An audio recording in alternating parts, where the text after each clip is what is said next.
देते हैं। जैसे इस जन्म कुंडली का लग्न वृश्चिक लग्न, जन्म राशि कन्या राशि एवं सूर्य स्थित राशि धनु राशि। वृश्चिक लग्न में जन्म राश्याधिपति बुध बैठा हुआ है केतु के साथ, एवं जो बृहस्पति सूर्य की युति है वह बृहस्पति धन भाव का अधिपति, द्वितीय भाव एवं पंचम भाव का अधिपति, विद्या बुद्धि स्थान का अधिपति बृहस्पति एवं कर्माधिपति सूर्य, ये दोनों एक साथ मिलकर बैठे हैं।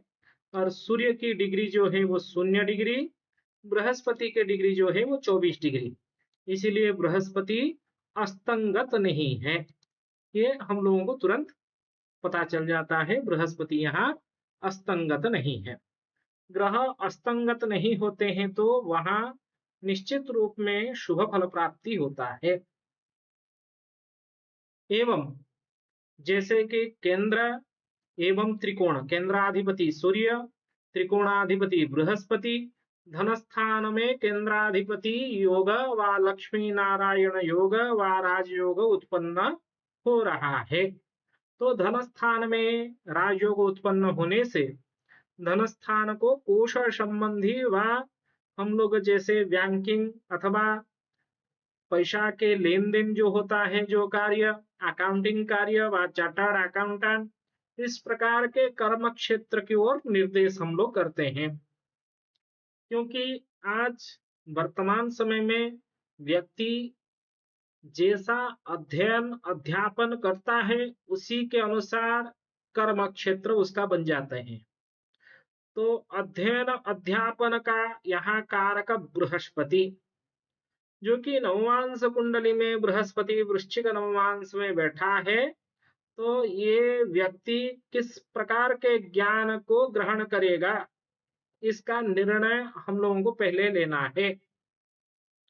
हमेशा कर्म विचार प्रसंग में हम लोगों को भाग्य का विचार, भाग्य स्थान, भाग्याधिपति, जैसे यहाँ भाग्य भाव का अधिपति चंद्रमा, क्योंकि भाग्यानुगुण कर्म प्राप्ति होता है, भाग्य के अनुसार ही हम लोगों को कर्म प्राप्ति होती है। वह प्रारब्ध का लक्षण है। भाग्य यदि बलवान है, भाग्याधिपति यदि बलवान है, जैसे भाग्य स्थान शुक्र मंगल के द्वारा यहाँ पूर्ण दृष्ट है, शनि के द्वारा उच्चस्थ शनि के द्वारा पूर्ण दृष्टि है, क्योंकि मंगल भी उच्चस्थ है, शनि भी उच्चस्थ है, और शनि भी केंद्राधिपति है, मंगल भी केंद्राधिपति है। ये दोनों केंद्राधिपति एवं शुक्र भी केंद्र भाव का अधिपति, जैसे वृश्चिक लग्न का लग्नेश मंगल जो मकर राशि में उच्चस्थ होता है, एवं उच्चस्थ होके शुक्र के साथ सप्तमेश शुक्र के साथ व्ययाधिपति शुक्र के साथ मिलकर बैठा है, भाग्य स्थान को पूर्ण दृष्टि से देख रहा है। ये एक शुभ लक्षण होता है, क्योंकि दोनों केंद्राधिपति है। और ये जो केंद्र के भाव के स्वामी शुक्र मंगल है, मंगल का पूर्ण दृष्टि शत्रु स्थान के ऊपर हो रहा है। ये शत्रु विजय लक्षण हम लोगों को दृश्यमान होता है, क्योंकि उच्चस्थ शनि का पूर्ण दृष्टि होने से शत्रु घर में, जैसे अशुभ स्थान में अशुभ ग्रह एवं केंद्राधिपति होके बैठे हो, शत्रु घर में देख रहे हो, तो वहां शत्रु विजयी लक्षण प्राप्त होता है। जितने सारे शत्रु होंगे, शत्रु उत्पन्न होंगे, ऐसा नहीं शत्रु उत्पन्न नहीं होंगे, क्योंकि ये दोनों पापक ग्रह है। पापक ग्रह होने के कारण शत्रु उत्पन्न भी होंगे और शत्रु का विनाश भी होगा। इस प्रकार लक्षण में जैसे कि आप देखेंगे तो यहाँ शत्रु स्थान के ऊपर एवं भाग्य स्थान के ऊपर बृहस्पति का भी पूर्ण दृष्टि है, शुक्र मंगल का भी पूर्ण दृष्टि है, शनि का भी पूर्ण दृष्टि है, दसम दृष्टि शनि का पूर्ण दृष्टि, शुक्र मंगल का सप्तम दृष्टि पूर्ण दृष्टि, एवं ये जो शत्रु व वृत्ति व किसी भी प्रकार के कॉम्पिटेटिव एग्जाम में हम लोग फाइट करके जो जीतते हैं, आजकल नेट व नीट अथवा किसी भी प्रकार की जो जैसे चार्टर्ड अकाउंटेंट जो बनने के लिए हम लोग क्या कई सारे परीक्षा हम लोगों को देना पड़ता है, उस प्रकार के परीक्षाओं में विजयी प्राप्ति करता है व्यक्ति इसी लक्षण के कारण। क्योंकि कर्म विचार प्रसंग में हम लोगों को अध्ययन अध्यापन का भी, विद्या बुद्धि स्थान का भी देखना जरूरी हो जाता है। तो कितने सारे ग्रहों का संबंध एक साथ हम लोगों को देखना जरूरी है। जैसे कि यहाँ शनि का पूर्ण दृष्टि गुरु शुक्र के ऊपर है, ये गुरु सूर्य के ऊपर, क्योंकि शनि का तृतीय दृष्टि पूर्ण दृष्टि होता है। शनि का पूर्ण दृष्टि भाग्य स्थान के ऊपर है, केंद्राधिपति शनि भी है, केंद्राधिपति शुक्र मंगल भी है। एवं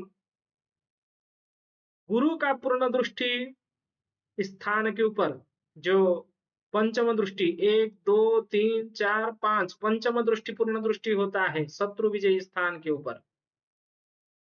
गुरु भले ही यहाँ पापक ग्रह है, वृश्चिक लग्न में पापक ग्रह बृहस्पति अशुभत्व ग्रह, परंतु उसके बाद भी सूर्य के साथ केंद्र त्रिकोणाधिपति होने के कारण उसका अशुभत्व क्या होता है, नष्ट होता है।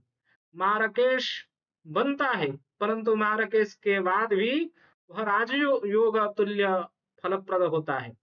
हमेशा हम लोगों को याद रखना है, मारकेश के दशा अंतरदशा प्रत्यंतर दशा में व्यक्ति राजा होता है, उसको रेगुलर नौकरी प्राप्ति होती है, कोई उच्च पद में बैठता है, भले ही वो पीड़ादायक हो मार्केश की दशा, परंतु पद पदवी भी प्राप्त होता है, उसमें कोई संदेह नहीं है। इस प्रकार के लक्षण में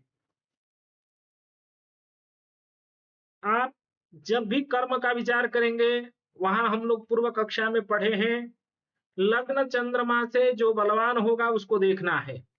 जैसे यहाँ आप कुंडली में देखेंगे तो लग्न मात्र 308.65, लग्न बहुत कमजोर है, क्योंकि यहाँ लग्नाधिपति मंगल भी भले ही लग्न कुंडली में उच्चस्थ है, परंतु वर्ग कुंडली में उसका बल आधिक्य नहीं होने के कारण इसको 301.36 मंगल जो वृश्चिक लग्न का स्वामी है वह बलयुक्त नहीं है, जिस कारण से भाव का बल घट गया है यहाँ। लेकिन आप षडबल देखेंगे तो सूर्य चंद्रमा के दोनों में चंद्रमा सबसे अधिक बलवान है 431.69, अर्थात यहाँ हम लोग चंद्र कुंडली से ही अधिक से अधिक फलादेश करेंगे, और चंद्र कुंडली से फलादेश करें तो चंद्र से दशम स्थान को देखना होगा। यहाँ दशम स्थान में कोई भी ग्रह बैठा नहीं है, ना लग्न से दशम स्थान में ग्रह बैठे हैं, ना चंद्रमा से दशम स्थान में कोई ग्रह बैठा है। इसीलिए यहाँ दशम भाव के स्वामी ही मुख्य होगा।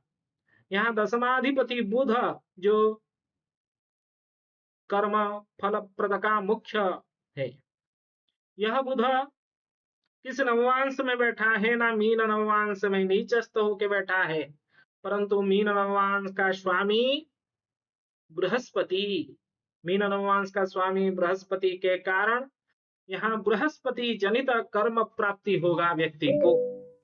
और बृहस्पति धन कारक ग्रह है, जीवांश के भूसुर देवता नाम हम लोग पढ़े हैं, समाश्रयात् भूमिपति प्रसादात् पुराण शास्त्रागमनेति मार्गात् धर्मोपदेशेन कुसीद वृत्तिया, कुसीद वृत्ति से जो धन का लेन देन हम लोग करते हैं वो कुसीद वृत्ति, क्योंकि यहाँ द्वितीय भाव में सूर्य बृहस्पति के युति से धन संबंधी कर्म प्राप्ति होगा, हम लोगों को उसका आइडिया लग गया था।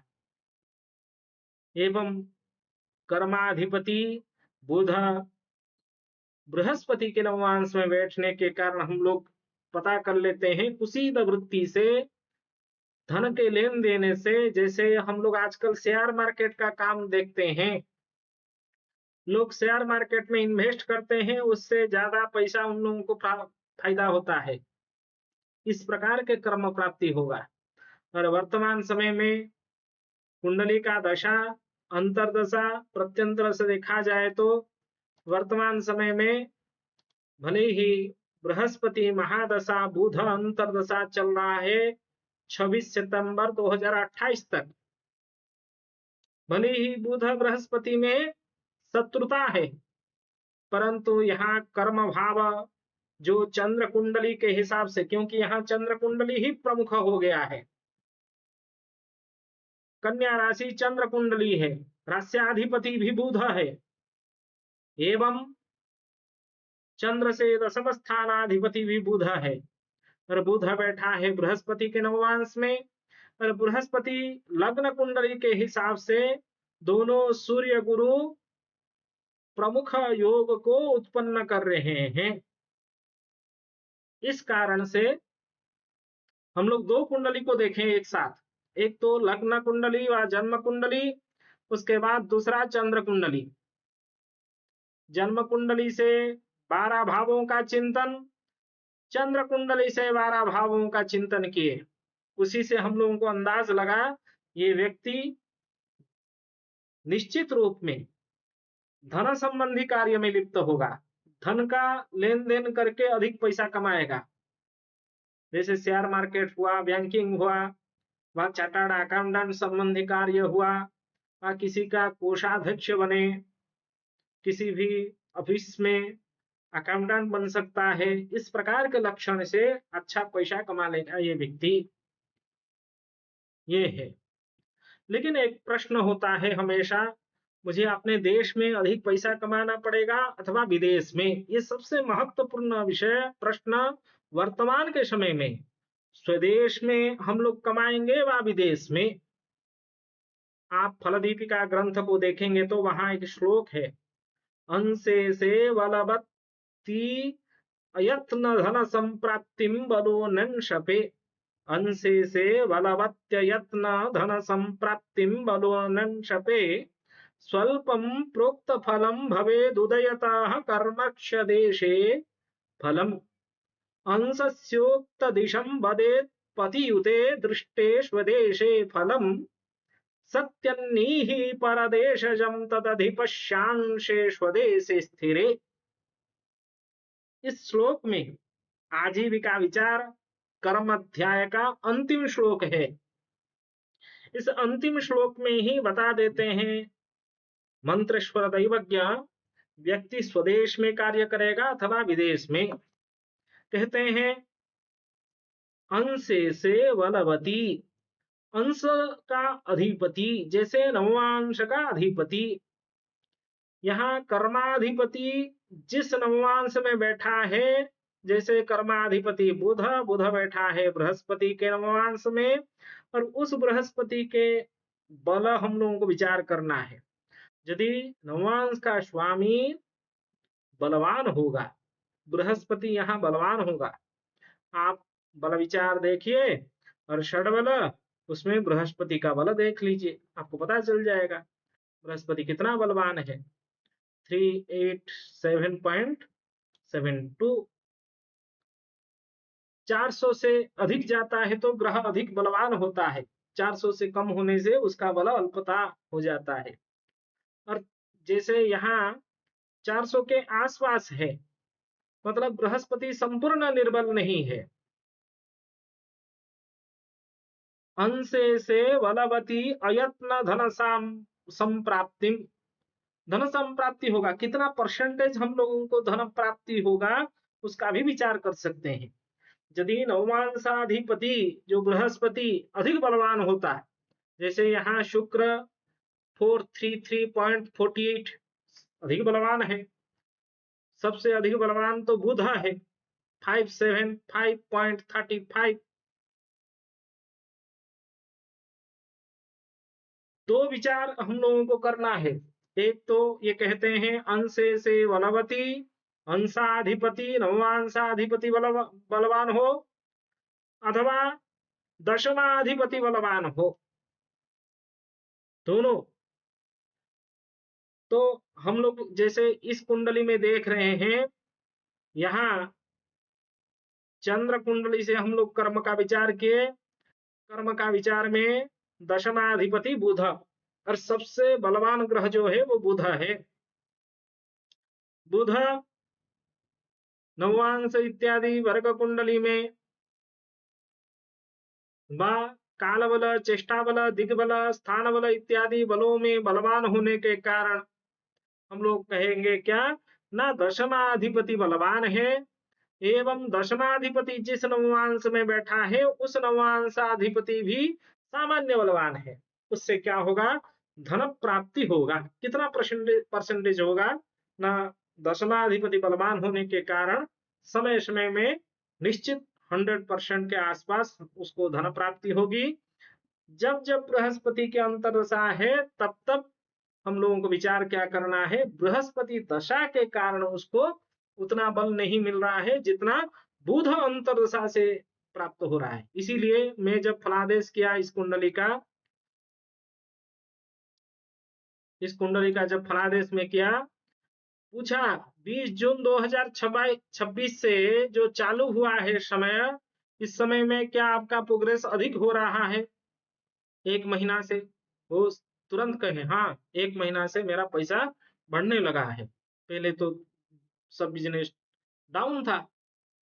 मैं कहा देखिए ये 26 सितंबर 2028 तक ये समय चलेगा ऐसे ही, क्योंकि बृहस्पति महादशा भले ही संपूर्ण बलवान नहीं हो, बुध बलवान है, क्योंकि बुध को दिग्बल प्राप्त हो रहा है, काल बल से भी बुध बलवान है। इस प्रकार आप देखेंगे तो बुध अधिक बलवान होने के कारण दशमाधिपति जो चंद्र कुंडली से हम लोग विचार कर रहे हैं वह बलवान होने से कहते हैं।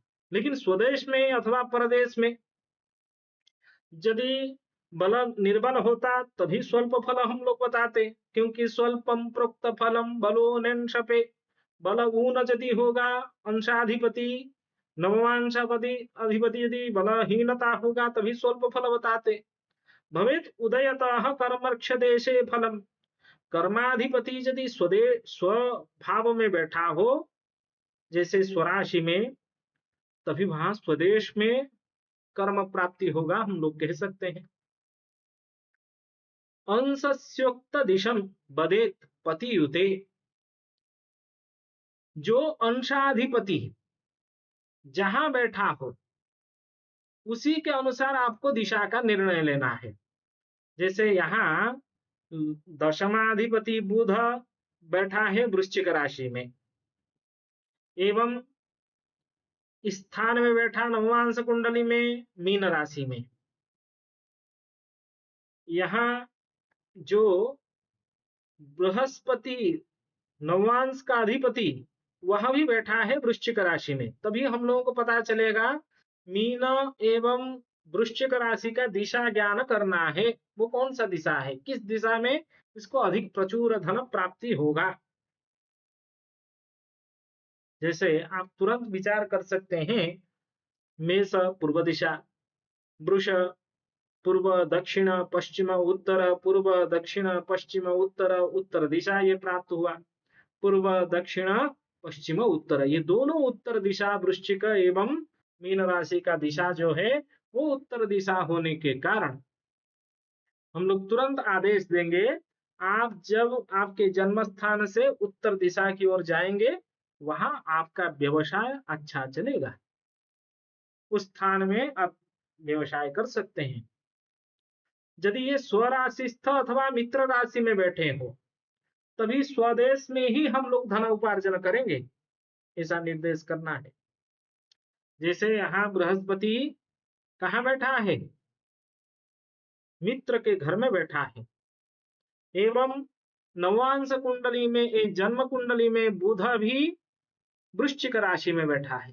तो यहाँ नवांशाधिपति वृश्चिक राशि में एवं कर्माधिपति वृश्चिक राशि में, इस स्थिति में हम लोग कहते हैं स्वदेश में ही धन उपार्जन होगा, विदेश में नहीं।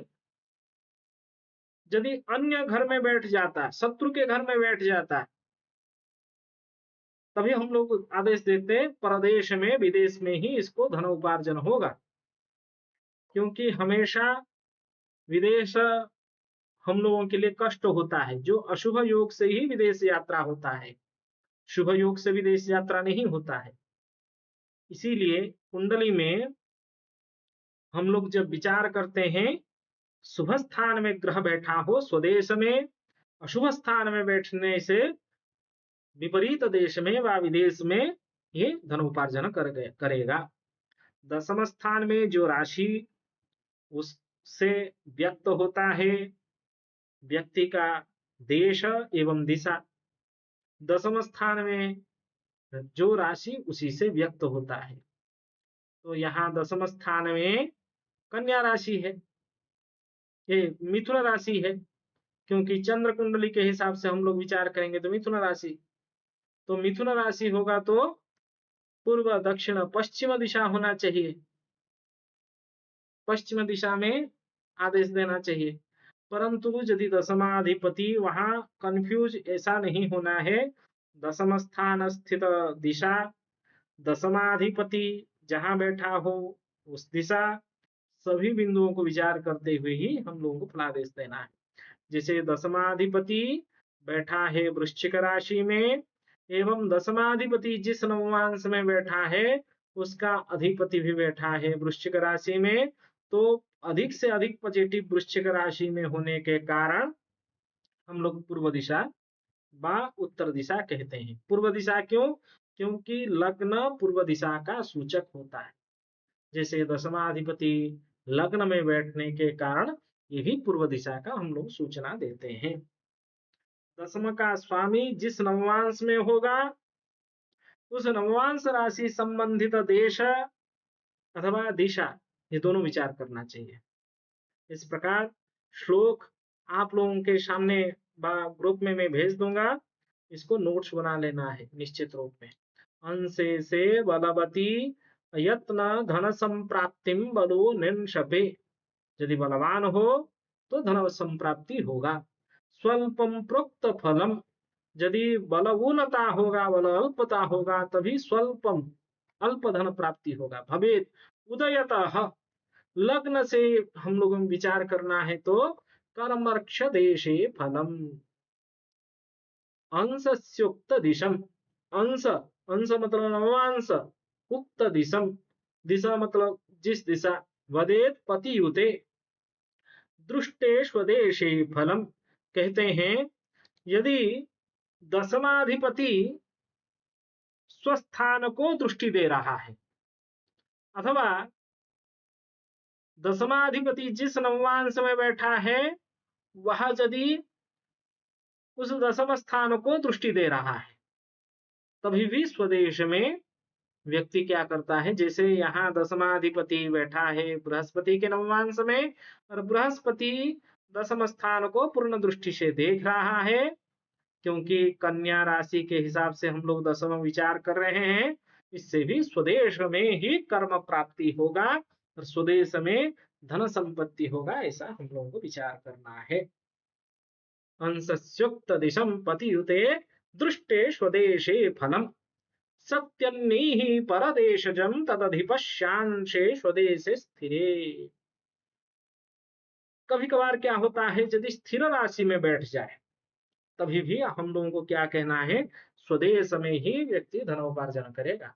जैसे यहाँ स्थिर लग्न जो है वृश्चिक लग्न, वो स्थिर राशि है, कर्माधिपति स्थिर राशि में बैठा है, तो इससे भी हम लोग विचार करते हैं व्यक्ति स्थिर राशि में स्वदेश में, स्थिर राशि में ग्रह बैठने के कारण स्वदेश में ही धन उपार्जन होगा। क्योंकि चर राशि 1, 4, 7, 10 जो चर राशि, यदि कर्माधिपति चर राशि में बैठा हो तभी वहां हम लोगों को विदेश की भी विचार कर सकते हैं। कर्माधिपति एवं कर्माधिपति जिस नवमांश